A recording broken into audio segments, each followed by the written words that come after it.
Welcome to Luca and Miguel. Enjoy the video. You start by positioning the penguin suction where you need lift.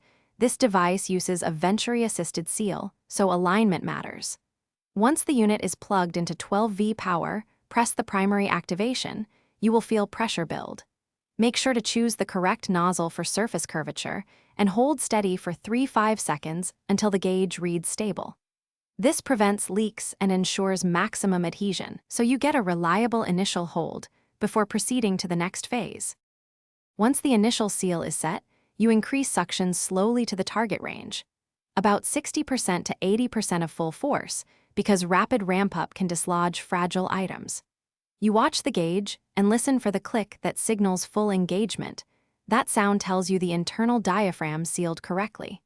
Make sure to use the micro-adjust valve to compensate for curves or porosity.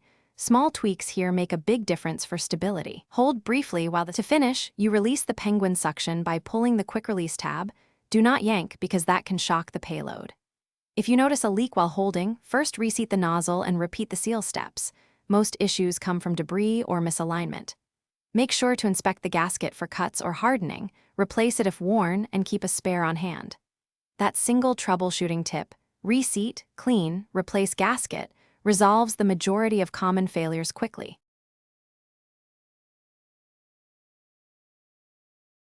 Thanks for watching and please subscribe. It's the best investment you'll ever make.